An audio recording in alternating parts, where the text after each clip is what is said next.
புராக்குக்கு accident ஆன விஷயம் தெரிஞ்சதும், ஹீரோ அவன மீட் பண்றதுக்காக ஹாஸ்பிட்டலுக்கு தான் போயிட்டு இருக்காரு. போற வழியிலேயே அவரு பிரிசிக்கு கால் பண்ணி நடந்த விஷயத்த சொல்றாரு. இவ்ளோ நேரம் புராக் காணோன்றத நெனச்சு அவளுக்கு கொஞ்சம் கூட கவலையே கிடையாது.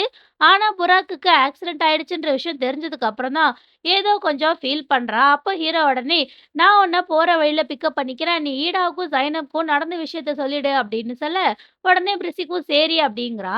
அதுக்கப்புறம் அவ ஈடாவுக்கு கால் பண்ணலான்னு போறா. ஆனா கால் பண்ணாம, இல்ல, இல்ல. நாம வேற யாருக்கும் சொல்ல தேவையில்ல. நானும் சலீமும் மட்டும் தனியா போய் இந்த விஷயத்த பார்த்துக்கிறோம் அப்படின்னு சொல்லி, இந்த நேரத்துல கூட அவ ஹீரோ கூட தனியா டைம் ஸ்பெண்ட் பண்ண தான் பார்க்குறா. அப்படியே இங்க ஹீரோயின தான் காட்டுறாங்க. ஹீரோ கோவமா சொன்னதெல்லாம் யோசிச்சு பார்த்துட்டு, ஹீரோயினும் தூங்காம உட்காந்துட்டு இருக்காங்க. அதுக்கப்புறம் எழுந்து வந்து பார்த்தா, வெளியில பொழுதே விடிஞ்சிருக்கு. இங்க ஈடாவும், ஜைனப்பும் விஷயம் தெரிஞ்சு ஹாஸ்பிட்டலுக்கு ஓடி வந்து என்னாச்சு, ஏதாச்சுன்னு விசாரிக்க, பிரிசிக்கு எல்லாமே நல்லபடியா முடிஞ்சிருச்சு. புராக் இப்போ நல்லா தான் இருக்கான் அப்படின்னு சொல்றா. அப்ப ஈடாவும் எப்படி அவனுக்கு ஆக்சிடென்ட் ஆச்சு? இதெல்லாம் எப்படி நடந்துச்சுன்னு சொல்லி அடுத்தடுத்து கேள்வி கேட்டுட்டே இருக்க, பிரிசிக் உடனே "ஃபர்ஸ்ட் நீ உட்காரு ஈடா. நேத்துலருந்து எனக்கு செம்ம தலைவலி. நானும் சலீமும் ரொம்பவே டயர்டா இருக்கோம்" அப்படின்ற மாதிரி சொல்ல, ஈடா உடனே "அப்படின்னா உனக்கு நேத்திக்கே இந்த விஷயம்லாம் தெரியுமா? அப்புறம் ஏன் என்கிட்ட சொல்லவே இல்ல?" அப்படின்னு சொல்லி கேட்கிறா. கூடவே ஜைனப்பும் அதே கேட்க, உடனே பிரிசிக்கும் "புராக்கா காணோன்னதும் நேத்து எனக்கு தலையே வெடிக்கிற மாதிரி ஆயிடுச்சு தெரியுமா? அப்பதான் சலீம் எனக்கு கால் பண்ணி விஷயத்த சொன்னான். அதுக்கப்புறம் நான் ரெடி ஆயிட்டு ஹாஸ்பிட்டலுக்கு வந்துட்டேன். நடந்த பிரச்சனையில எனக்கு உங்களுக்கு கால் பண்ணணுன்ற விஷயமே ஞாபகத்துக்கு வரல. மார்னிங் தான் எல்லாமே முடிஞ்சுச்சு. அதனால தான் நான் உங்களுக்கு கால் பண்ணேன்" அப்படின்னு சொல்றா. அத கேட்ட ஜைனப் உடனே, "இதையெல்லாம் யாராச்சும் மறப்பாங்களா?" அப்படின்னு சொல்லி கேட்க, உடனே பிரிசிக் கோவமா, "நான் ஒண்ணும் எதையும் மறக்கல ஜைனப். நான் இங்க வரும்போது புராக்குக்கு ஆப்பரேஷன் எல்லாம் முடிஞ்சு அவன அப்சர்வேஷன்ல தான் வச்சிருந்தாங்க. இப்ப நான் உனக்கு கால் பண்ணலன்ற ஒரே விஷயம் மட்டும் தான் உனக்கு பிரச்சனையா தெரியுதா? நேத்துலருந்து புராக்க காணோம்னு சொல்லி நீ எவ்வளோ டென்ஷனா இருந்த? இப்ப புராக் நல்லா தான் இருக்கான். நேத்து ஃபுல்லா அவன பார்த்துக்கிட்டதுல, நானும் சலீமும் ரொம்பவே டயர்ட் ஆயிட்டோம். இப்ப நாங்க 2 பேரும் வீட்டுக்கு போறோம். நீங்க 2 பேரும் அவன் கூடவே இருந்து அவன பார்த்துக்கோங்க. அவ்வளோதான். இது ரொம்பவே சிம்பிளான ஒரு விஷயம் தான். சும்மா எல்லாத்துக்கும் என் மேலயே பழிய போடாதீங்க" அப்படின்னு சொல்லி, பிரிசிக்கு அப்படியே அவன் மேல எந்த ஒரு தப்பும் இல்லாத மாதிரி பேசுறா. உடனே ஈடாவும் "இதெல்லாம் அந்த சேராவால தானே" அப்படின்னு சொல்லி கேட்க, எல்லாரும் அப்படியே ஹீரோவ பார்க்குறாங்க. ஹீரோவும் எதுவும் சொல்லாம அமைதியா இருக்காரு. எங்க ஹீரோயினும் நைட் ஃபுல்லா தூங்காம பொழுது விடிஞ்சதும் சமைக்கிற வேலைய பார்த்துட்டு இருக்காங்க. அத பார்த்து அவங்க அம்மா உடனே ஹீரோயின் காலையில சீக்கிரமா எந்திச்சுக்கிட்டாங்கன்னு நெனச்சு, "நீ நைட்டு வந்ததே லேட்டு தான். அப்படி இருக்கும்போது ஏன் சீக்கிரமா எழுந்த? இன்னும் கொஞ்ச நேரம் தூங்கியிருக்கலாமே" அப்படின்னு கேட்க, ஹீரோயினும் "அதெல்லாம் எனக்கு எந்த ஒரு பிரச்சனையும் கிடையாது. அம்மா ஃப்ரிட்ஜ்ல ஒரு கேக் இருக்கே அது ஏது?" அப்படின்னு சொல்லி கேட்க, ஹீரோயினோட அம்மாவும் என்ன பார்க்கறதுக்காக நேத்து இடில் வந்திருந்தா. அவ தான் எனக்கு அத குடுத்தா அப்படின்னு சொல்ல, ஹீரோயின் உடனே "நேத்து நான் ஒரு பார்ட்டிக்கு போயிருந்தேன்னு சொன்னேன்ல, அங்கேயும் நான் அவங்கள பார்த்தேன். அங்க இருக்க எல்லாருமே அவங்க கூட தான் பேசிட்டு இருந்தாங்க. என்னமோ அது அவங்களோட பார்ட்டி மாரி, அவங்க ரொம்பவே ஃபேமஸா இருந்தாங்க. எப்பயும் போல தான்" அப்படின்னு சொல்லி ஹீரோயின் சொல்றாங்க. ஹீரோயினுக்கு அவங்கள ஞாபகம் இருக்கு போல. அதுக்கு அவங்க அம்மாவும், "அவ எப்பயுமே அப்படிதான் உனக்கு தெரியாதா? ஆமா அது யாரோட பார்ட்டி?" அப்படின்னு சொல்லி கேட்க, உடனே ஹீரோயினும் ஈசான் இருக்கார் இல்லையா? அவரோட ஒய்ஃப் ஹசீனாவோட பர்த்டே பார்ட்டி தான் அது. அவரோட ஒய்ஃப ஹேப்பி ஆக்குறதுக்காக அந்த ஆளு எவ்வளோ வேணா பணம் செலவு பண்ணுவாரு போல. ஏன்னா அந்த பார்ட்டி அவ்ளோ சூப்பரா இருந்துச்சு அப்படின்னு ஹீரோயின் சொல்றாங்க. அத கேட்டதும் அவங்க அம்மாவோட ரியாக்ஷனே மாறி போயிடுது. அவங்க உடனே, "ஆமா ஈசானோட பையன் உன்னோட ஃப்ரெண்டுன்னு சொல்லி தானே அன்னைக்கு உன் கூட வேலை செய்ற பொண்ணு சொன்னா" அப்படின்னு சொல்லி கேட்க, ஹீரோயினும் ஆமான்னு சொல்லி ஒத்துக்குறாங்க. உடனே அவங்க அம்மாவும், "சரி நேத்து நீ அவன் வீட்டுக்கு வேலை செய்ய போனல்ல, அப்ப அவன் உன்ன பார்த்தானா?" அப்படின்னு சொல்லி கேட்க, உடனே ஹீரோயினும் இல்ல அப்படின்னு சொல்லிடுறாங்க. அப்படியே இங்க ஹாஸ்பிட்டல்ல ஓனூர் புராக்கோட அப்பா கிட்ட ஃபோன் பேசிட்டு இருக்கிறதா காட்டுறாங்க. பின்னாடியே ஹீரோவும் "என்னாச்சு ரொம்ப பிஸியா?" அப்படின்னு சொல்லி கேட்க, அதுக்கு ஓனூரும், "அப்படிலாம் ஒண்ணும் கிடையாது. நான் புராக்கோட அப்பா கூட தான் ஃபோன் பேசிட்டு இருந்தேன்" அப்படின்னு சொல்றாரு. உடனே ஹீரோவும், "ஆமா இந்த இன்ட்ராகேஷன்னா என்ன? ஏதோ இன்ட்ராகேஷன்லாம் பண்ணணும்னு சொல்றாங்களே! எனக்கு எதுவும் புரியல" அப்படின்னு சொல்லி கேட்க, உடனே ஓனூரும், "அது புராக்குக்கு நடந்த இந்த ஆக்சிடென்ட் நார்மலா நடந்த ஆக்சிடென்ட் மாரி தெரியல. ரோட்ல இருக்க சிசிடிவி ஃபுட்டேஜ் பார்த்ததுல, புராக் கார் பக்கத்திலேயே பிளாக் கலர்ல ஒரு கார் வந்திருக்கு. அந்த காரால தான் புராக்குக்கு ஆக்சிடென்ட்டே ஆகியிருக்கு" அப்படின்னு சொல்றாரு. அத கேட்டதும் ஹீரோ செம்ம கோவமாயிட்டு, "நான் அப்பவே நெனச்சேன்" அப்படின்னு சொல்ல, உடனே ஓனரும், "அதனால தான் போலீஸ்லேருந்து உங்ககிட்ட விசாரணைலாம் பண்ணுவாங்க. இத நீ உன் ஃப்ரெண்ட்ஸ் கிட்ட சொல்லிடு" அப்படின்னு சொல்றாரு. உடனே ஹீரோவும், "சரி அந்த வண்டியோட நம்பர் இருந்துச்சா? அத வச்சு நீங்க கண்டுபிடிச்சீங்களா?" அப்படின்னு சொல்லி கேட்க, ஓனூரும், "வண்டி நம்பர் கிடைச்சுச்சு. ஆனா அதுவும் திருட்டு வண்டி" அப்படின்னு சொல்ல, ஹீரோவுக்கு இன்னும் கொஞ்சம் கோவமாயிடுது. உடனே அவரும், அதுவும் இல்லாம அவங்க புராக்கோட ஃபோன் கால்ஸையும் ட்ராக் பண்ணியிருக்காங்க. அதுல சாராவோட பேர் இருந்திருக்கு. அவங்க என்கிட்ட சேரானா யாருன்னு கூட விசாரிச்சாங்க. விசாரணைக்கு அவளும் வர வேண்டியது இருக்கும் அப்படின்ற மாரி சொல்றாரு. இங்க ஹீரோயினும் காலேஜுக்கு போறதுக்காக பஸ் ஸ்டாப்புக்கு நடந்து போயிட்டு இருக்கிறது தான் காட்டுறாங்க. அப்ப எதிர்ல பார்பரோஸ் வரான். ஹீரோயின் பார்த்ததும் இவன் ஓடி போய் ஹீரோயின் கிட்ட வழிய, வழக்கம் போல ஹீரோயின் கிட்ட திட்டு வாங்கி கட்டிக்கிறான். அப்ப கரெக்ட்டா ஹீரோயினுக்கு ஃபோன் கால் வருது. அவங்க அந்த ஃபோன அட்டெண்ட் பண்ணி பேசுறாங்க. ஃபோன்ல வந்து போலீஸ் தான் பேசுறாங்க போல. ஸோ அவங்க வந்து புராக்குக்கு நடந்த ஆக்சிடென்ட்ட பத்தி ஹீரோயின் கிட்ட விசாரிக்க, ஹீரோயினும் "ஆக்சிடென்ட்டா? ஆமா எனக்கு தெரியும்" அப்படின்னு சொல்றாங்க. ஆக்சிடென்ட்ன்ற வார்த்தைய கேட்ட உடனே பார்பரோஸும் ஹீரோயின் என்ன பேசிக்கிறாங்கன்னு சொல்லி அப்படியே கிட்ட போய் கேட்குறான். ஹீரோயினும் ஃபோன்ல, "ஆமா எனக்கு அந்த ஆக்சிடென்ட் நடந்தது தெரியும். ஆனா நான் எதுக்கு போலீஸ் ஸ்டேஷனுக்கு வரணும்? நான் எதுக்கு இந்த விசாரணை எல்லாம் பண்ணணும்?" அப்படின்னு சொல்லி கேட்டுட்டே திரும்ப, பார்பரோஸ் ஒட்டு கேட்கிறத பார்த்ததும், "போய் வேலைய பாருடா" அப்படின்ற மாரி அவன்கிட்ட சொல்லிட்டு, "சரி எந்த போலீஸ் ஸ்டேஷன் வரணும்னு சொல்லுங்க" அப்படின்னு சொல்லி அங்கருந்து நடந்து போயிட்டே இருக்காங்க. பின்னாடியே பார்பரோஸும் ஓடி வந்து, "என்னாச்சு உன் ஃப்ரெண்ட் செத்துட்டானா?" அப்படின்னு சொல்லி கேட்க, உடனே ஹீரோயினும், "ஃபர்ஸ்ட்டு என்ன இங்கருந்து போக விடுறியா?" அப்படின்னு சொல்லி கத்துறாங்க. அதுக்கு பார்பரோஸும், "நீ இந்த மாதிரி அவசர அவசரமா போகும்போதே தெரியுது. கண்டிப்பா ஏதோ கெட்ட செய்தி தான். என்ன சொல்லு?" அப்படின்னு கேட்க, ஹீரோயின் செம்ம காண்டாயிட்டு, "வாய மூடுறியா? அவன் ஒண்ணும் சாகல" அப்படின்னு சொல்றாங்க. அத கேட்டதுக்கு அப்புறம் தான் பார்பரோஸ்க்கு உயிரே வருது. ஆனா, அத அவன் வெளில காமிச்சுக்காம, "அதான் அவன் சாகலல்ல, அப்புறம் எதுக்கு நீ போலீஸ் ஸ்டேஷன் போற? ஏன் உன்ன அவங்க வர சொல்றாங்க?" அப்படின்னு சொல்லி கேட்க, ஹீரோயின் அப்படியே எதுவும் பேசாம அவன பார்த்து மொறைக்கிறாங்க. உடனே அவனும், "நான் எப்பவுமே இப்படிதான். எனக்கு ரொம்ப புடிச்சவங்களுக்கு எதனா ஒரு பிரச்சனைன்னா, நான் இப்படிதான் ரியாக்ட் பண்ணுவேன்" அப்படின்னு சொல்லி, அவன் ஹீரோயினுக்கு ஐஸ் வைக்கிற மாதிரியே பேசுறான். ஆனா, ஹீரோயின் அவன் சொல்ற எதையும் காதுல வாங்கிக்காம, பஸ் புடிச்சு அங்கிருந்து கெளம்பிடுறாங்க.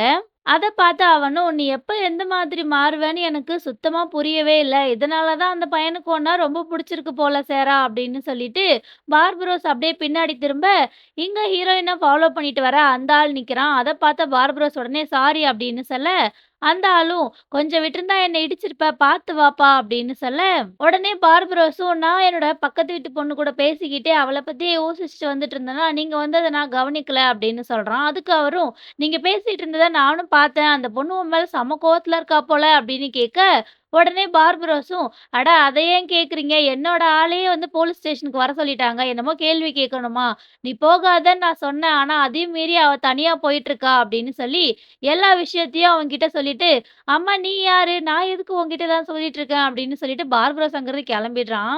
அதுக்கப்புறம் இந்த ஆளும் வழக்கம் போல யாருக்கோ கால் பண்ணி நடந்த விஷயத்தெல்லாம் சொல்லிட்டு இருக்கான். அப்படியே இங்க போலீஸ் ஸ்டேஷன்ல எல்லாரையும் விசாரிச்சுட்டு இருக்கிறது தான் காட்டுறாங்க. ஒன் பை ஒன்னா விசாரிக்கிறாங்க போல. ஸோ உள்ள வந்து பிரிசிக்க தான் வந்து விசாரிச்சுட்டு இருக்காங்க. அப்ப அவ புராக் அவளுக்கு அனுப்புன ஃபோட்டோவ காமிச்சு, "இது வந்து அவன் சாராவ ஃபாலோ பண்ணிட்டு போயிட்டுருக்கும்போது எனக்கு எடுத்து அனுப்புனான். இத பத்தி உங்களுக்கு எதனா தெரியுமா?" அப்படின்னு சொல்லி, அது என்ன லொகேஷன்னு தெரிஞ்சுக்கலான்றதுக்காக அவ கேட்கிறா. அத பார்த்து அந்த போலீஸ்காரரும், "இது இங்க தான் பக்கத்துல" அப்படின்ற மாரி அந்த இடத்தோட பேரெல்லாம் சொல்ல, பிரிசிக்கும் அது என்ன ஏதுன்னு சொல்லி கேட்டுக்கிறா. இந்த நேரத்துல கூட அவ ஹீரோயின பத்தி தெரிஞ்சுக்கிறதுல தான் ஆர்வமா இருக்கா. அதுக்கப்புறம் அவ வெளில வந்து போலீஸ் வந்து சாராவையும் விசாரிக்கணும்னு சொல்றாங்க அப்படின்னு சொல்றா. ஏற்கனவே புராக்கோட ஃபோன் கால்னால ஹீரோயின விசாரிக்கணும்னு சொல்லியிருந்தாங்க. இதுல பிரிசிக் வேற ஹீரோயின பத்தி போட்டு குடுக்க, இப்ப ஹீரோயின் கண்டிப்பா விசாரணைக்கு வரணும் அப்படின்னு சொல்லிட்டாங்க. அத கேட்ட ஈடா உடனே அப்படின்னா என்ன அர்த்தம்? சாராவோட அப்பா ஏதாவது மாஃபியாவ சேர்ந்தவரா? இவ போய் அவளோட அப்பா கிட்ட புராக்க பத்தி கம்ப்ளைண்ட் பண்ணதும், அவர் அப்படியே புராக்க கொல்றதுக்கு ஆள் அனுப்பிச்சிட்டாரா? அப்படின்னு சொல்லி ஈடா ரொம்பவே கோவமா கேட்க, உடனே பிரிசிக்கும், "சரி விடு நம்மளுக்கு எப்படி தெரியும்?" அப்படின்னு சொல்லி அப்படியே அவ ஈடாவ சமாதானப்படுத்துறா. அப்படியே இங்க ஹீரோயின் போலீஸ் ஸ்டேஷன் வாசல்ல உட்கார்ந்துட்டு இருக்கிறது தான் காட்டுறாங்க. ஹீரோவுக்கு கால் பண்ணலாமா? வேணாமான்னு சொல்லி அவங்க ரொம்ப நேரம் யோசிச்சதுக்கு அப்புறம் தான் ஹீரோவுக்கு காலே பண்றாங்க. இங்க ஹீரோவும் அவரோட ஃபோன பார்க்குறாரு. ஆனா அவரு கால அட்டெண்ட் பண்ணவே இல்ல. அத பார்த்த பிரிசிக் உடனே "யாரு?" அப்படின்னு சொல்லி கேட்க, உடனே ஹீரோவும் "யாரும் இல்ல" அப்படின்னு சொல்லிட்டு அங்கருந்து போயிடுறாரு. இங்க ஹீரோயினும் "எதிர்பார்த்தது தான்" அப்படின்னு சொல்லிட்டு அவங்க அப்படியே சைலன்ட்டா அங்கருந்து கெளம்பிடுறாங்க. இங்க ஹீரோவோட அப்பாவும் புரோக்கோட ஆப்பரேஷன் எப்படி நடந்துச்சு? அவன் இப்ப எப்படி இருக்கான்னு சொல்லி தான் விசாரிச்சுட்டு இருக்காரு. அத பார்த்து அர்ச்சனாவும் "என்ன ஆச்சு?" அப்படின்னு சொல்லி கேட்க, உடனே அவரும் "அந்த பையன் இப்ப நல்லா தான் இருக்கான். எதுக்கும் ஒரு தடவ நேர்ல போய் பார்த்துட்டு தான் வரணும். இடிலோட ஹாஸ்பிட்டல் நல்ல ஹாஸ்பிட்டல் தான்" அப்படின்னு சொல்ல, அர்ச்சனா உடனே "எப்ப பார்த்தாலும் இடிலோட ஹாஸ்பிட்டல், இடில் ரொம்பவே சக்சஸ்ஃபுல்லா இருக்கா, இடில் அப்படி இருக்கா, இப்படி இருக்கான்னு ஏன் அவள பத்தியே பேசுற?" அப்படின்னு சொல்லி கேட்க, ஹீரோவோட அப்பா காண்டாயிட்டு, "உனக்கு என்ன அவள பார்த்தா ஜெலஸா இருக்கா?" அப்படின்னு சொல்லி கேட்குறாரு. அதுக்கு அவளும், "ஆமா, ஒரு வேளை இருக்கலாம். நீ என்ன தவிர வேற யார் மேலயாச்சும் இன்ட்ரெஸ்ட் காட்டும்போது, எனக்கு ஜெலஸா தான் ஃபீல் ஆகுது" அப்படின்னு சொல்றா. அதுக்கு அவரும், "ஓவரா பண்ணாத ஹசீனா. நீ என்ன கேட்டாலும் அத நான் உனக்காக பண்ணிட்டு தான் இருக்கேன். நீ வேலைக்கு போகணும்னு சொல்லும்போது கூட நான் அத அக்ரி தானே பண்ணேன். இன்னமும் இடில் மேல உனக்கு என்ன ஜெலஸ்?" அப்படின்னு சொல்லி கத்த, அதுக்கு ஹசீனாவும், "இடில் வந்து உன்னோட ஃப்ரெண்டு. அவ ஒரு பொண்ணா இருந்தப்ப கூட நான் உனக்கு சப்போர்ட் பண்ணேன். ஆனா அவ மேல நீ இவ்ளோ இன்ட்ரெஸ்ட் காட்டுறது எனக்கு புடிக்கல" அப்படின்னு கத்த, அதுக்கு அவரும், "நீ ரொம்பவே சில்லியா பிஹேவ் பண்ற" அப்படின்னு சொல்லிட்டு அமைதியாயிடுறாரு. உடனே ஹசீனாவும், "சரி விடு, நான் கொஞ்சம் ஜெலஸா தான் இருந்துட்டேன். ஆனா நீ எனக்காக எல்லாம் பண்ற. ரொம்ப தேங்க்ஸ்" அப்படின்னு சொல்லி வழக்கம் போல சிரிச்சு அவர சமாதானப்படுத்துறா. அத கேட்டா அவரும், "நீ ஆஃபீஸ்க்கு வரேன்னு சொல்றதுல எனக்கு எந்த ஒரு பிரச்சனையும் கிடையாது. ஆனா அங்க நீ வந்து இந்த மாதிரி அமைதியாலாம் இருக்க முடியாது. நான் ஒண்ணும் ஒரு ஷோக்காகலாம் ஆஃபீஸ் தொறந்து வச்சிருக்கல. நான் அதுல நெறைய மணிலாம் இன்வெஸ்ட் பண்ணியிருக்கேன். ஸோ அங்க நீ வேல தான் பார்க்கணும்" அப்படின்னு சொல்ல, உடனே ஹசீனாவும், "எனக்கு என்ன இதெல்லாம் தெரியாதா? என்ன நீ இப்படியெல்லாம் பேசிட்டு இருக்க? நீ என்ன கல்யாணம் பண்ணிக்கிட்டதுனால தான் நான் என்னோட வேலைய விட்டுட்டு வர வேண்டியதா போச்சு. இல்லன்னா நானும் இப்போ ஒரு பிசினஸ ரொம்பவே சூப்பரா ரன் பண்ணிட்டு இருந்திருப்பேன்" அப்படின்னு சொல்ல, அதுக்கு அவரும் "சரி பார்க்கலாம்" அப்படின்னு சொல்றாரு. உடனே ஹசீனா அப்படியே அவர கிஸ் பண்ண போக, அப்ப ஏதோ ஃபோன் வந்துருது. உடனே அவர் அங்கிருந்து எழுந்து போயிடுறாரு. அப்படியே இங்க காலேஜ்ல அடுத்து வரப்போற ஃபங்ஷனுக்காக வெளிநாட்டுல இருந்து ஒரு சீஃப் கெஸ்ட் வருவாரு. அவர் கூட நீ தான் கம்பெனி குடுக்கணும்னு சொல்லி ஓனூர் வந்து ஹீரோயின் கிட்ட சொல்லியிருப்பாரு. அந்த சீஃப் கெஸ்ட் இப்போ காலேஜுக்கு வந்திருக்கிறது தான் காட்டுறாங்க.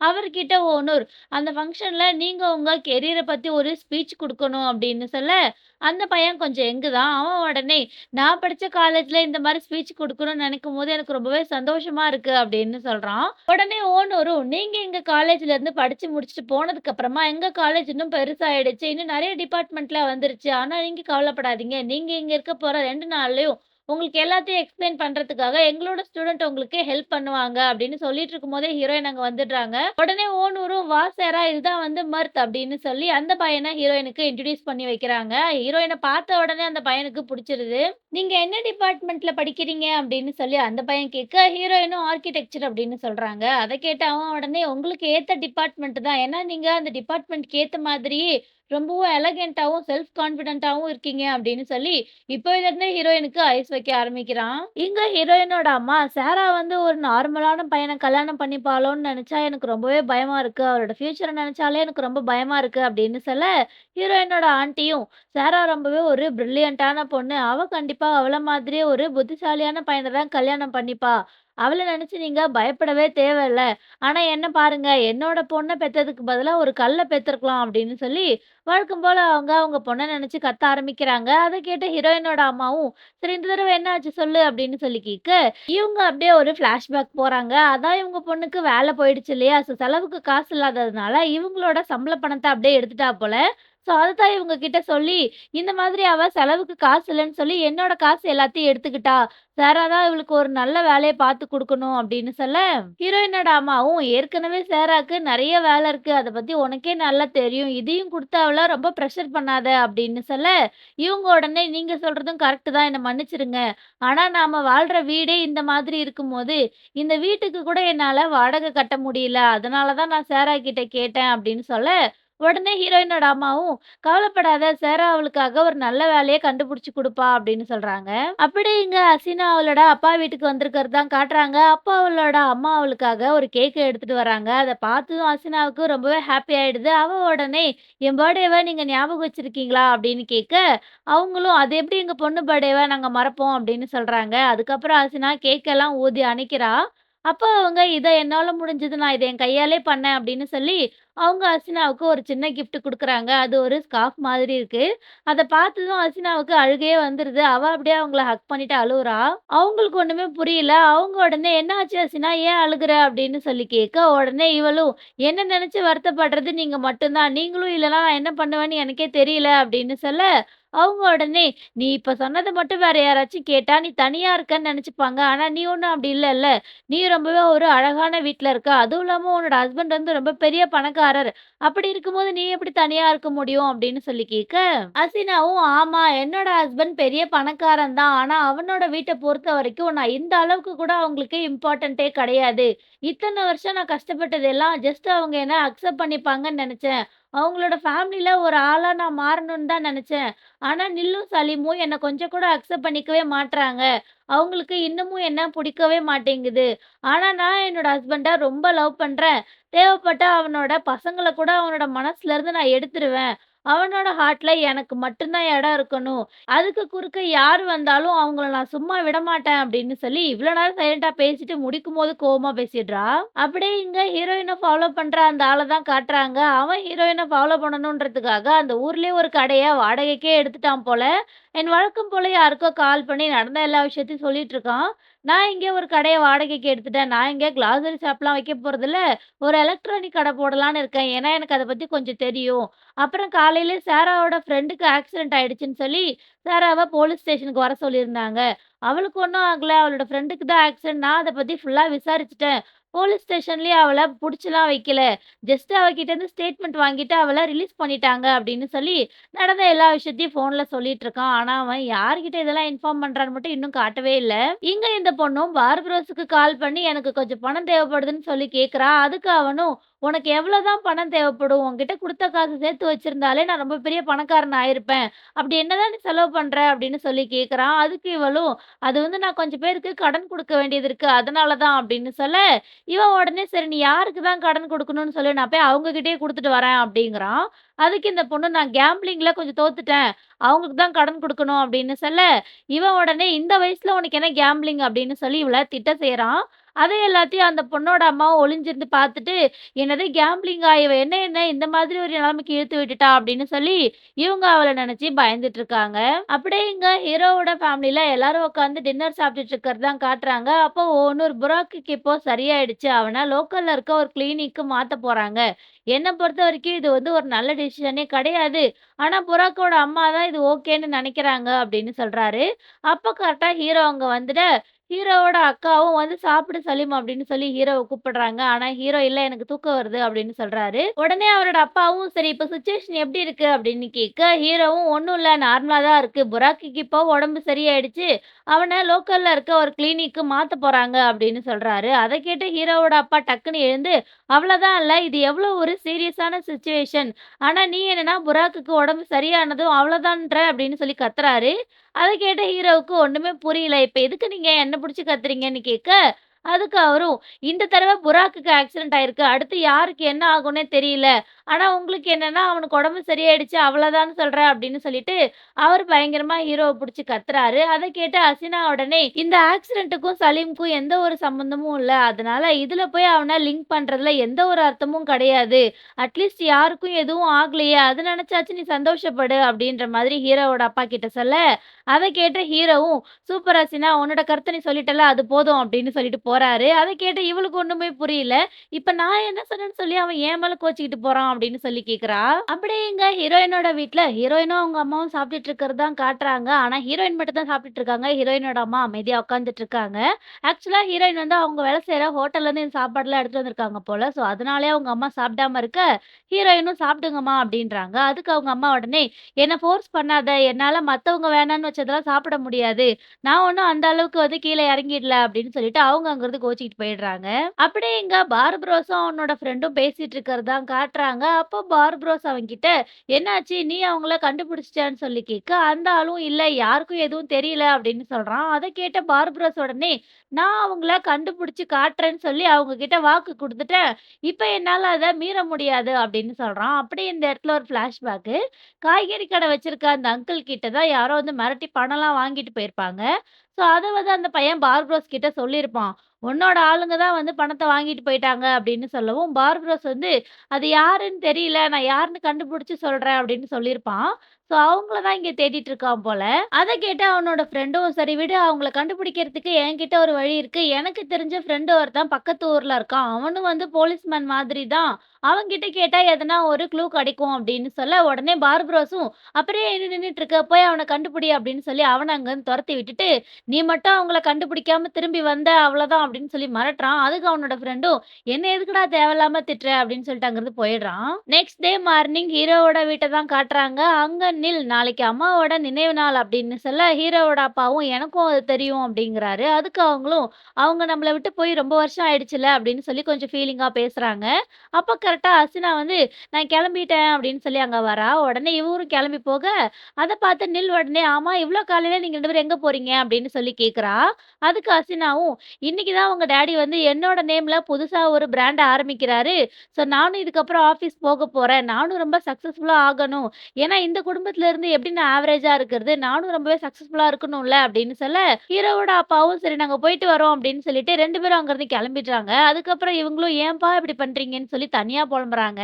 இங்க ஹீரோயினோட ஆன்ட்டி மார்க்கெட்ல காய்கறி வாங்கிட்டு இருக்கிறதா காட்டுறாங்க. அப்போ அங்க கடையில இருக்க ஒருத்தவரு, "ஒரு வழியா உன் பொண்ணு ஒரு கடைய போட்டுட்டா போலன்னு" சொல்லி கேட்க, இவங்களுக்கு ஒண்ணுமே புரியல. அப்படியே திரும்பி பார்த்தா, அங்க அவங்க பொண்ணு ஒரு துணி கடை போட்டு துணிய வித்துட்டு இருக்கா. அத பார்த்ததும் இவங்களுக்கு செம்ம ஷாக் ஆயிடுது. அப்படியே இவங்க பொறுமையா நடந்து பக்கத்துல போக, அவங்க வர்றத பார்த்த பார்பரோஸ் உடனே "பிரச்சனை வரப்போகுதுயா" அப்படின்னு சொல்றான். அந்த பொண்ணு நேரா பார்த்த இவங்க அம்மா அப்படியே மயக்கம் போட்டு விழ, அங்க இருக்க எல்லாரும் ஓடி வந்து அவங்கள புடிச்சிடுறாங்க. இவங்களோட இந்த நிலைமைக்கு நீ தான் காரணம். நீலாம் ஒரு பொண்ணான்னு சொல்லி அங்க இருக்க எல்லாரும் இவள பார்த்து திட்ட, இவளும் செம காண்டாயிட்டு என்ன டென்ஷன் ஆக்காம எல்லாரும் இங்கேருந்து போங்க அப்படின்னு சொல்லி அவங்க எல்லாரையும் தொரத்தி விட்டுட்டு, இவ அப்படியே அவங்க அம்மாவ எழுப்புறா. அவங்களும் அப்படியே மயக்கத்துல இருந்து எழுந்து இவளையும் பார்பரோஸையும் பார்த்துட்டு, பார்பரோஸ புடிச்சு தள்ளி விட்டுட்டு இங்கேருந்து போடா அப்படின்னு சொல்லி கத்துறாங்க. அப்ப கரெக்ட்டா போலீஸ் அந்த இடத்துக்கு வந்துட்டு, இந்த இடத்துல பர்மிஷன் இல்லாம கடை போட்டது நீதானான்னு சொல்லி கேட்க, அவளோட அம்மாவும், "ஆமா சார் இந்த பொண்ணு தான். இவள புடிச்சு அரெஸ்ட் பண்ணுங்க" அப்படின்னு சொல்ல, அவ உடனே "அம்மா" அப்படின்னு சொல்லி கேட்கிறா. அவங்களும் பலார்ன்னு அந்த பொண்ணோட தலையிலேயே ஒரு அடி போட்டுட்டு, "ஒருவேளை இந்த மாதிரி 4 அடி அடிச்சாலாச்சும் மண்டையில இருக்க மூளை ஒழுங்கா வேலை செய்யுதான்னு பார்ப்போம்" அப்படின்னு சொல்லி கத்த, போலீஸும் "நான் போயிட்டு ஒரு 5 நிமிஷத்துக்கு அப்புறம் வந்து பார்ப்பேன். அப்ப இந்த கடை இங்க இருக்கக்கூடாதுன்னு" சொல்லிட்டு போயிடுறாரு. அதுக்கப்புறம் இந்த பொண்ணு அவளோட துணி எல்லாத்தையும் ஒரு கவர்ல போட்டு பேக் பண்றா. இங்க காலேஜ்ல அசினாவோட தம்பி ஃபர்ஸ்ட் டே ஒர்க் பண்றது தான் காட்டுறாங்க. அந்த காலேஜ்லயே அவன் செக்யூரிட்டியா ஒர்க் பண்ணிட்டு இருக்கான். அவன் அசினாக்கு கால் பண்ணி இந்த வேலைய பத்தி சொல்ல, அவளும் வந்து "ஃபர்ஸ்ட் டே வேலை எப்படி இருக்கு?" அப்படின்னு சொல்லி கேட்கிறா. அதுக்கு இந்த பையனும், "பரவால்ல உன்னோட புருஷனோட காலேஜ் பார்க்கறதுக்கே ரொம்ப சூப்பரா இருக்கு. என்னோட வாழ்க்கையிலேயே இவ்ளோ பணக்காரங்கள நான் ஒரே இடத்துல பார்த்ததில்ல" அப்படின்னு சொல்றான். அங்க ஹசீனாவும் அவளோட ஆஃபீஸ்ல தான் வேலை பார்த்துட்டு இருக்கா. ஸோ அவ உடனே, "சரி நான் ஒரு வேலையா இருக்கேன். நான் உனக்கு அப்புறமேட்டு கால் பண்றேன். பார்த்து வேலை பண்ணுன்னு" சொல்லி ஃபோன வச்சுடுறா. அப்போ அங்க வேலை செய்ற பொண்ணு உடனே, "மேடம் உங்களோட கான்ஃபரன்ஸ் ரூமும் ரெடி ஆயிடுச்சு. அந்த மாஸ்டர் உங்ககிட்ட ஏதோ கேட்கணும்னு சொல்றாருன்னு" சொல்ல, உடனே இவளும், "சரி அவர அங்கேயே வெயிட் பண்ண சொல்லு" அப்படின்னு சொல்லி அவர மீட் பண்றதுக்காக போறா. போய் பார்த்தா அது ஹசீனாவோட அப்பா தான். அவ அப்படியே அந்த ரூமோட கதவ சாத்திட்டு, "சொல்லுங்கப்பா" அப்படின்னு சொல்லி கேட்கிறா.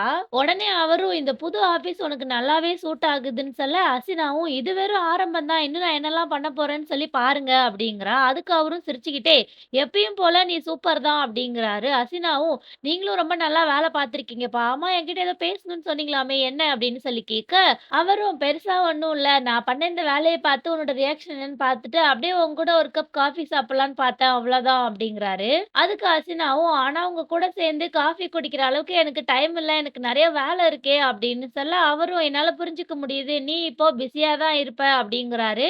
உடனே ஹசீனாவும், "ஆமா தம்பி இன்னைக்கு தான் ஃபர்ஸ்ட் டே வேலைக்கு போயிருக்கான் போலன்னு" கேட்க, அவர் உடனே, "ஆமா அதுக்கு நான் உனக்கு தான் தேங்க் யூ சொல்லணும்" அப்படிங்கிறாரு. உடனே ஹசீனாவும், "நான் உங்களோட ஒய்ஃபையும் என்னோட ஆஃபீஸ்ல கிச்சனுக்கு வேலைக்கு வச்சுக்கலான்னு பார்க்குறேன். அவங்க இங்க இருக்க எல்லாருக்கும் டீ சர்வ் பண்ணுவாங்க. எப்படி ஓகே தானே?" அப்படின்னு சொல்ல, அவர் உடனே, "இல்ல அவங்களால வர முடியாது. இந்த டைம்லாம் அவங்களால கீப் அப் பண்ண முடியாது" அப்படிங்கிறாரு.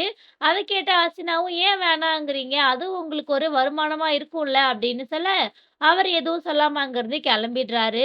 அப்படியே எங்க காலேஜ்ல ஹீரோயின் நடந்து வந்துட்டு இருக்கிறது தான் காட்டுறாங்க. எதிர்லயே பிரிசிக்கும் வரா. அவ அப்படியே ஹீரோயின் கிட்ட வந்து, "மிஸ் சாரா" அப்படின்னு சொல்லி அவங்கள கூப்பிட, ஹீரோயின் எதுவும் புரியாம அவள பாக்குறாங்க. அவ உடனே, "என்ன எதுவும் தெரியாத மாதிரி என்ன பாக்குற? எங்க எல்லார் முன்னாடியும் புராக்க அடிச்சது மட்டும் இல்லாம, அவனோட ஆக்சிடென்ட்டுக்கும் நீ தான் காரணமா இருக்க" அப்படின்னு சொல்ல, ஹீரோயின் உடனே, "அதுக்கும் இதுக்கும் என்ன சம்மந்தம் இருக்கு?" அப்படின்னு சொல்லி கேக்குறாங்க. அதுக்கு பிரிசிக்கும், "புராக்குக்கு மட்டும் எதனா ஒண்ணு ஆச்சுன்னா, அதுக்கு நீ தான் பொறுப்புன்னு" சொல்லி ஹீரோயின மிரட்ட, ஹீரோயின் உடனே, "நானா அவன கார் எடுத்துட்டு போய் ஆக்சிடென்ட் பண்ணேன். இதுக்கும் எனக்கும் என்ன சம்மந்தம் இருக்கு? லூசா நீ?" அப்படின்னு சொல்லி கேக்குறாங்க. போலீஸ் கிட்ட பிரிசிக் புராக் அவளுக்கு அனுப்புன ஃபோட்டோவ காமிச்சு, இதுதான் அவன் கடைசியா போன இடம்னு சொல்லியிருப்பா. அதுக்கு போலீஸும் அந்த இடம் வந்து இங்க பக்கத்துல தான் இருக்குன்னு சொல்லி ஒரு ஊர் பேர் சொல்லியிருப்பாரு. அந்த இடத்த பிரிசிக் இங்க சொல்லி, அந்த ஊர்ல இருக்க ஒரு பையன்கிட்ட, "நீ தானே புராக்க கோத்து விட்ட" அப்படின்னு சொல்லி கேட்க, ஹீரோயினும், "நான் ஒண்ணும் அவன என்னோட வீட்டுக்கும் என்னோட ஊருக்கும் வர சொல்லலையே" அப்படின்னு கேட்க, அத கேட்ட பிரிசிக் அப்படியே ஷாக் ஆயிட்டு, "என்னது உன்னோட வீட்டுக்கு வந்தானா? உன்னோட வீடு அந்த ஊர்லயா இருக்கு? அந்த மாதிரி ஒரு ஊர்ல இருந்து வந்துட்டு எங்க முன்னாடி நீ எப்படியெல்லாம் சீன் போட்ட? சலீம கூட உன்னோட வலையில விழ வச்சல்ல? உன்ன மாதிரி ஒரு பொண்ண இதுவரைக்கும் நான் பார்த்ததே கிடையாது" அப்படின்னு சொல்லி பிரிசிக் அப்படியே ஹீரோயின கிண்டல் பண்றா. அதுக்கு ஹீரோயினும், "ஃபர்ஸ்ட் நான் என்ன சொல்ல வரேன்னு கேட்டுட்டு நீ கொஞ்சம் நார்மலா பேசு பிரிசிக்" அப்படிங்கிறாங்க. இதே புராக்கா இருந்திருந்தா எப்படி கத்தியிருப்பாங்க. ஆனா பிரிசிக் கிட்ட ஹீரோயின் ரொம்பவே அமைதியா பேசுறாங்க. அதுக்கு பிரிசிக்கும், "நீ ஃபர்ஸ்ட்ல இருந்தே உன்னோட மொத்த வாழ்க்கைய எங்ககிட்ட மறைச்சு நாடகம் போட்டுட்டு, இப்ப வந்து நார்மலா பேசுன்னு சொல்லி கேட்குற. நான் நார்மலா தான் பேசிட்டு இருக்கேன். நீ தான் காலேஜுக்கு அவ்ளோ பெரிய காஸ்ட்லியான கார்ல வந்த. எப்ப கேட்டாலும் ஹோட்டல்ல இருந்து சாப்பாடு எடுத்துட்டு வருவேன்னு சொல்லுவ. அப்ப அதுக்கெல்லாம் என்ன அர்த்தம்?" அப்படின்னு கேட்க, ஹீரோயினும், "நான் இத ஏற்கனவே புராக் கிட்ட சொல்லிட்டேன். உன்கிட்டயும் சொல்றேன் நல்லா கேட்டுக்கோ. நான் வந்து அந்த காரு எங்க அப்பாவோட காருன்னு நான் உன்கிட்ட சொன்னேனா? அதுவும் ஒரே ஒரு தடவ தான் நான் அந்த கார்ல வந்தேன். நீயே எல்லாத்தையும் நெனச்சுக்கிட்டா அதுக்கு நான் என்ன பொறுப்பு? ஆமா, நான் ஹோட்டல்ல இருந்து தான் சாப்பாடு எடுத்துட்டு வரேன். அதுவும் இல்லாம அந்த ஹோட்டல் நான் வேலை செய்ற ஹோட்டல் அப்படின்னு சொல்றாங்க. அத கேட்ட பிரிசிக் ஷாக் ஆயிட்டு, "இரு நீ ஹோட்டல்ல வேலை செய்றியா?" அப்படின்னு கேட்க, ஹீரோயினும், "ஆமா, நான் ஒரு ஹோட்டல்ல கிளீனிங் ஒர்க் பண்ணிட்டு இருக்கேன். அதுவும் இல்லாம இந்த காலேஜ்ல கூட நான் ஸ்காலர்ஷிப்ல தான் படிச்சுட்டு இருக்கேன். என்னோட ஸ்காலர்ஷிப் போயிடக்கூடாதுன்றதுக்காக ஒரு நாளும் நான் மாடு மாதிரி உழைச்சிட்டு இருக்கேன்." அப்படின்னு சொல்லிட்டு ஹீரோயின் அங்கிருந்து போக, அத வந்து அந்த காலேஜுக்கு சீஃப் கெஸ்ட்டா வந்திருக்க புது பையனும் கேட்டுடுறான். அத கேட்டதும் இங்க பிரிசிக்குக்கும் ரொம்ப ஹாப்பி ஆயிடுது. இதுக்கப்புறம் நீ சலீம்க்கு உண்மையிலேயே வேல்யூபிளா எதனா குடுத்தா கூட அவனுக்கு ஒன்ன பிடிக்க போறதில்ல அப்படின்னு சொல்லிட்டு பிரிசிக் ரொம்பவே ஹாப்பி ஆகுறா. அப்படியே இங்க கேஃபேல ஹீரோ போன்ல ஹாஸ்பிட்டலுக்கு பேசிட்டு இருக்கிறது தான் காட்டுறாங்க. புராக் இப்போ நல்லா இருக்கானா, எனக்கு அதுவே போதும். அவனும் என்னோட ஃபேமிலி மாதிரி தான் அப்படின்னு சொல்லிட்டு அப்படியே அவரு ஈடா கிட்ட போயிட்டு, புராக்கை இப்போ சேஃப்டியா நம்ம ஊர்ல இருக்க ஹாஸ்பிட்டலுக்கு மாத்திட்டாங்க. ஆனா அவனால கொஞ்ச நாளைக்கு பேச முடியாது அப்படின்னு சொல்ல, உடனே ஈடாவும், "அவன் நல்லா இருந்தா அதுவே எனக்கு போதும். ஆமா, இவ்ளோ விஷயம் நடந்ததுக்கு அப்புறம் கூட புராக்கோட அப்பா புராக்கை இஸ்தான்புல்க்கு திரும்ப அனுப்புவாரா?" அப்படின்னு சொல்லி கேட்க, ஹீரோவும், "அவன் இப்ப இருக்கிற ஊரு கண்டிப்பா அவனுக்கு பிடிக்காது. நிச்சயமா அவன் திரும்பி வருவான்." அப்படின்னு சொல்றாரு. அதுக்கு ஈடாவும், "அப்படி நடந்தா நல்லா தான் இருக்கும்." அப்படிங்கிறா. அப்போ அந்த இடத்துக்கு பிரிசிக் ரொம்ப ஹாப்பியா ஓடி வந்துட்டு, "உங்க 2 பேத்துக்கும் ஒரு செம்ம சர்ப்ரைஸான விஷயம் இருக்கு. சென்ட்ரலா மூவில நைட்டு பெல் அடிச்சதும் எப்படி அந்த எல்லா மேஜிக்கும் மறைஞ்சு போயிடுமோ, அதோட பேட் வெர்ஷன் தான் வந்து சாராவோட லைஃப்." அப்படிங்கிறா. அத கேட்ட ஈடா ஷாக் ஆயிட்டு, "என்னது சாராவா?" அப்படின்னு சொல்லி கேட்க, ஹீரோவும் கொஞ்சம் காண்டாயிடுறாரு. அப்படியே இங்க ஓனரோட ஆபீஸ்ல புதுசா வந்திருக்க அந்த மர்ட்ன்ற பையன் கூட அவர் பேசிட்டு இருக்கிறதா காட்டுறாங்க. கரெக்ட்டா ஹீரோயினும் உள்ள வந்துட்டு, "என்ன நீங்க கூப்பிட்டீங்களா?" அப்படின்னு சொல்லி கேட்க, ஓனர் அவங்கள பார்த்து, "ஆமா, மிஸ்டர் மர்ட் வந்து என்கிட்ட சில ஹெல்ப்லாம் கேட்டாரு. சோ நீ அவருக்கு அந்த ஹெல்ப் பண்றியா?" அப்படிங்கிறாரு. அப்போ அந்த மர்ட்டும், "ஆமா, நான் ஸ்பீச் குடுக்கும்போது சில ஃபோட்டோஸ்லாம் காட்ட விரும்புறேன். அது எல்லாத்தையும் என்னோட சிஸ்டம்ல என்டர் பண்ணணும். அதுக்கு முன்னாடி இந்த காலேஜ் கேன்டீன்ல நான் அடிக்கடி சாப்பிடுற டோஸ்ட்ட தான் நான் ரொம்ப மிஸ் பண்றேன். சோ நம்ம 2 பேரும் போய் டோஸ்ட் சாப்பிடலாமா?" அப்படின்னு கேட்க, ஹீரோயினும் ஓகேங்கிறாங்க. அப்ப கரெக்ட்டா அவனுக்கு ஒரு ஃபோன் வந்துட, "சரி நான் ஃபர்ஸ்ட் இந்த ஃபோன் பேசிட்டு வந்துடுறேன்." அப்படின்னு சொல்லி அவரு அப்படியே அங்கிருந்து வெளில போயிடுறாரு. அப்ப ஹீரோயினும், "புராக் இப்ப எப்படி இருக்கான்?" அப்படின்னு கேட்க, ஓனர் உடனே, "அவன் நல்லா தான் இருக்கான். இன்னைக்கு தான் அவனோட அப்பா அவன ஒரு பிரைவேட் பிளைன் மூலியமா அவர் இருக்க ஊருக்கே கூட்டிட்டு போயிட்டாரு." அப்படின்னு சொல்ல, ஹீரோயினும், "அவன் நல்லா இருந்தா அதுவே போதும்ன்னு" சொல்லிட்டு கிளம்பிடுறாங்க. ஹீரோயின் வெளியில வந்ததும் அவங்களுக்காக இந்த மர்ட்ன்ற பையன் வெயிட் பண்ணிட்டு இருக்கான். அவன் ஹீரோயின் கிட்ட, "இந்த காலேஜ் உனக்கு ஓகேவா?" அப்படின்னு கேட்க, ஹீரோயினும், "நான் எப்படியெல்லாம் படிக்கணும்னு நினைச்சேனோ அப்படியெல்லாம் இந்த காலேஜ்ல இருக்கு. எனக்கு இது ஓகே தான்." அப்படிங்கிறாங்க. அதுக்கு அவனும், "ஆர்க்கிடெக்சர் படிக்க சொல்லி வீட்ல சொன்னாங்களா? இல்ல நீ படிக்கிறியான்னு?" கேட்க, ஹீரோயினும், "நான் தான் சூஸ் பண்ணேன்." அப்படிங்கிறாங்க. அப்ப அவனும், "சரி இப்பயும் இந்த காலேஜ்ல பணக்காரங்க சாப்பிடுற கேன்டீனும், அப்புறம் புவரான ஸ்டூடண்ட்ஸ் சாப்பிடுற கேன்டீன்னு சொல்லி தனித்தனியா தான் இருக்கா?" அப்படின்னு கேட்க, ஹீரோயினும் சிரிச்சுக்கிட்டே, "ஆமா, இன்னமும் அது தனித்தனியா தான் இருக்கு." அப்படிங்கிறாங்க. அப்ப அவனும், "நான் ஸ்டூடெண்ட்டா இருக்கும்போது நானும் இந்த பணக்காரங்க பசங்க போற அந்த கேஃபேக்கு போனதே கிடையாது. அந்த அளவுக்கு என்கிட்ட பணமும் இருந்ததில்ல. நான் அப்போ ஒரு பார்ட் டைம் ஜாப் தான் பார்த்துட்டு இருந்தேன். அப்ப ஜாலியா காலேஜ்க்கு வந்து என்ஜாய் பண்ணிட்டு போறேன். என்னோட ஃப்ரெண்ட்ஸ் எல்லாம் பார்க்கும்போது எனக்கு ரொம்பவே பொறாமையா இருக்கும்." அப்படிங்கிறான். அதுக்கு ஹீரோயினும், "நானும் பார்ட் டைம் ஜாப் பார்த்துட்டு தான் இருக்கேன். என்னால உங்களோட வலிய புரிஞ்சுக்க முடியுது." அப்படின்னு சொல்ல, ஹீரோயினோட மொத்த கதையும் இவன் ஒளிஞ்சு நின்னு கேட்டுட்டான். ஆனாலும் எதுவுமே தெரியாத மாதிரி, "ஓஹோ! அப்படியா?" அப்படின்னு சொல்ல, ஹீரோயினும், "ஆமா, நான் ஸ்காலர்ஷிப்ல தான் இங்க படிக்கிறேன்." அப்படிங்கிறாங்க. அதுக்கு அவனும், "அப்படியா? அது ரொம்பவே சூப்பரான விஷயம் தான்." அப்படிங்கிறான். அப்படியே இங்க கேன்டீன்ல பிரிசிக் ஹீரோயின பத்தி எல்லா கதையும் சொல்லி முடிக்க, ஈடா செம்ம ஷாக் ஆயிட்டு, "என்னது நிஜமாவா? சாரா நம்மள இவ்வளோ நாளா ஏமாத்திட்டா இருந்தா?" அப்படின்னு கேட்க, உடனே பிரிசிக்கும், "அப்படிலாம் ஒண்ணும் கிடையாது. அவ ஒண்ணும் நம்மள ஏமாத்தல. நாம தான் பார்த்த விஷயத்தலாம் வச்சு நம்மளே கதை கட்டிக்கிட்டோம்னு சொல்லி அவளே சொன்னா தெரியுமா?" அப்படின்னு சொல்லி ஹீரோயின கிண்டல் பண்ற மாதிரியே சொல்ல, ஹீரோ அப்படியே முறைக்கிறாரு. அத பார்த்த பிரிசிக்கும், "ஆமா சலீம், இத பத்தி நீ எதுவும் சொல்லலையா?" அப்படின்னு சொல்லி கேட்கிறா. அதுக்கு ஹீரோவும், "இது ஒண்ணும் எனக்கு சர்ப்ரைஸான விஷயம் கிடையாது பிரிசிக். ஏன்னா எனக்கு இத பத்தி ஏற்கனவே தெரியும்." அப்படின்னு சொல்ல, அத கேட்டதும் பிரிசிக்குக்கு செம ஷாக் ஆயிடுது. அப்பதான் அப்படியே ஹீரோவுக்கு ஒரு ஃபிளாஷ்பேக் போறாங்க. அன்னைக்கு ஹாஸ்பிட்டல்ல அவரு ஓனர் கூட பேசிட்டு இருக்கும்போதே, "சாராவ பத்தி உங்களுக்கு எதா தெரியுமா? அவளோட வீடு எங்க இருக்கு? அவ எங்க இருந்து வரான்னு?" சொல்லி ஹீரோ வந்து ஓனர் கிட்ட கேட்டிருப்பாரு. அதுக்கு ஓனரும், "ஆமா, சாரா வந்து பார்ட் டைம் ஒர்க் தான் பண்ணிட்டு இருக்கா." அப்படின்னு சொல்ல, ஹீரோவும், "ஆமா, அன்னைக்கு நம்ம வீட்டுக்கு கூட ஏதோ ஒரு ஹோட்டல்ல இருந்து வந்திருந்தாளே, அந்த ஹோட்டல் அவளோடது தானே?" அப்படின்னு கேட்க, ஓனர் உடனே அது எப்படிடா அந்த ஹோட்டல்ல அவ வேலை செய்யறான்னு சொல்றேன், அப்புறம் எப்படி அந்த ஹோட்டல் வந்து அவளோடதான் ஆகும்? அவ வந்து அந்த ஹோட்டல்ல ஜஸ்ட் ஒரு எம்ப்ளாயி தான் அப்படின்னு சொல்ல ஹீரோ ஷாக் ஆயிடுறாரு. என்ன சொல்றீங்க நிஜமாவா அப்படின்னு சொல்லி கேட்க உடனே ஓனரும் இதுல நீ ஷாக் ஆகிறதுக்கு என்ன சலீம் இருக்கு? எல்லாரும் உன்ன மாதிரியே லக்கியா பொறக்கறது இல்ல. சேராவும் ரொம்ப கஷ்டப்படுற ஒரு ஸ்டூடெண்ட் தான். அவன் நம்ம காலேஜ்ல ஸ்காலர்ஷிப்ல தான் படிக்கிறா, பார்ட் டைம் ஒர்க் தான் பண்றா அப்படின்னு சொல்லி ஹீரோயினை பத்தின எல்லா உண்மையும் ஓனூர் சொல்றாரு. எல்லாத்தையும் சொல்லி முடிச்சுட்டு ஆமா அதை பத்தி நீ ஏன் கேக்குற அப்படின்னு சொல்லி ஓனூர் கடைசியா கேட்க ஹீரோவும் அதெல்லாம் ஒண்ணும் இல்ல சும்மா தான் நேத்தி அவளை வீட்டுல பார்க்கும்போது எனக்கு எதுவும் புரியல அப்படின்னு சொல்ல உடனே ஓனூரும் நானும் அவளை அங்க பாப்பேன்னு சொல்லி எதிர்பார்க்கவே இல்லை. அதுவும் இல்லாம நம்ம வீட்டுல இருக்க டாய்லெட்டை கிளீன் பண்ணும்போது தான் நானே சேராவை பார்த்தேன் அப்படின்னு சொல்ல ஹீரோ ரொம்ப ஷாக் ஆயிட்டு என்னது அவளை டாய்லெட் கிளீன் பண்ண வச்சாங்களா அப்படின்னு கேட்க ஓனூரும் ஆமா அதை பார்க்கும்போது எனக்கும் ரொம்ப கஷ்டமா தான் இருந்துச்சு அப்படின்றாரு. இதுதான் வந்து ஹீரோவோட பிளாஷ்பேக்கா காட்டுறாங்க. ஹீரோ எனக்கு இந்த விஷயத்த பத்தி ஏற்கனவே தெரியும்னு சொன்னதும் பிரிசிக்கு செம்ம காண்டாயிடுது. ஆனாலும் அதை அவ வெளில காமிச்சிக்காம சிரிச்சுக்கிட்டே எனக்கு இது தெரியும்னா என்ன சொல்லி மறுத்தோம் அப்படின்னு கேக்குறா. அதுக்கு ஹீரோவும் போதும் இந்த கான்வர்சேஷனை இதோட நிறுத்து நான் கிளம்புறேன் அப்படின்னு சொல்லிட்டு அங்கிருந்து போக பிரிசிக் செம்ம காண்டாயிட்டு அடைச்சா இந்த விஷயம் இவனுக்கு ஏற்கனவே தெரிஞ்சிருக்கு இதுவும் போச்சா அப்படின்னு சொல்லி கோவமா முறைக்கிறா. இதோட இந்த எபிசோட் வந்து முடிஞ்சிருது. உங்களுக்கு இந்த வீடியோ பிடிச்சிருந்தா மறக்காம என்னோட வீடியோக்கு ஒரு லைக் கொடுங்க. அப்பதான் என்னோட வீடியோ இன்னும் கொஞ்சம் ரீச் ஆகும். என் அப்கமிங் எபிசோட்ஸ் எல்லாத்தையும் மிஸ் பண்ணாம ஃபுல்லா பார்க்க மறக்காம என்னோட சேனலை சப்ஸ்கிரைப் பண்ணி வச்சுக்கோங்க. நான் உங்களை நெக்ஸ்ட் எபிசோட்ல வந்து பார்க்குறேன். பை.